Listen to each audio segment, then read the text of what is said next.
প্ৰকাশ সঁচাকৈ মানে সদায় আমি আটাইতকৈ গুৰুত্বপূৰ্ণ স্থান দি আহিছোঁ অনুবাদ সাহিত্য হওক বা নতুন গ্ৰন্থ আৰু বিশেষকৈ যদি কোনো মানে চাইল্ড আৰ্টিষ্ট হয় ৰাইটাৰ হয় সেইটো সঁচাকৈ আমাৰ কাৰণে এটা খুব স্পেচিয়েল মমেণ্ট।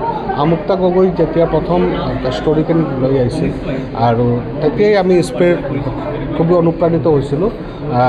প্ৰায় 10-12টা ষ্টৰি তাতে ডিফাৰেণ্ট ছাবজেক্টক লৈ আমুক্তাৰ যিখিনি ইমাজিনেশ্যন এইটো সঁচাকৈ আমাৰ ভাল লাগিছিল। সেইকাৰণে গ্ৰন্থটো আমি প্ৰকাশ কৰিলোঁ আৰু স্পেচিয়েলি আমুক্তাৰ এই গোটেই ষ্টৰিটোৰ লগত প্ৰীতম গুৰুং খুব ধুনীয়াকৈ ইলাষ্ট্ৰেশ্যন কৰিছে।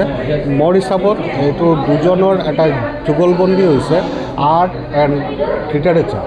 তো আৰু আপোনালোকে জানে ব্যতিক্ৰম পৰিয়াল আমাৰ মাহত 3-4খন গ্ৰন্থ আমি প্ৰকাশ কৰি থাকোঁ। গোটেইখিনি আমাৰ কাৰণে ইম্পৰ্টেণ্ট, কিন্তু আজিৰ দিনটো আমাৰ বিশেষকৈ স্মৰণীয় হৈ থাকিব আৰু আমি ভাবোঁ আমুক্তাৰ পৰা নতুন প্ৰজন্ম আৰু বেছি ইনস্পায়াৰ্ড হ'ব পাৰিব।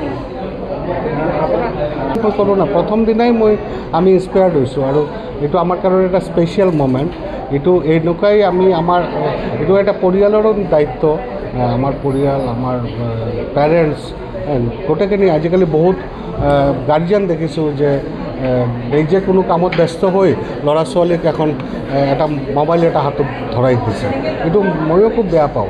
মোবাইলটো বেয়া বস্তু নহয়, কিন্তু এইটোক যদি আমি বেয়াকৈ ইউটিলাইজ কৰোঁ, আমাৰ সময়খিনি যদি আমাৰ যিখিনি ইমাজিনেশ্যন, আমাৰ যিখিনি ভাৱনা চিন্তাৰ সময়টো যদি মোবাইলে লৈ লয়, এইটো কাৰো কাৰণেই ভাল নহয়। তো এইকাৰণে সঁচাকৈ আমুক্তা এটা সকলোৰ কাৰণে এটা ইনস্পিৰেশ্যন হ'ব পাৰে। এই মেছেজটোৱে আমি দিব খুজিছোঁ যে ক্লাছ 10 বছৰৰ এটা ছোৱালীৰ তাইৰ কিতাপখন আজি প্ৰকাশ পালে, তাইৰ ভাৱনাটো আজি প্ৰকাশ পালে, এইটো নতুন প্ৰজন্মক আৰু বেছি ইনস্পায়াৰ কৰে।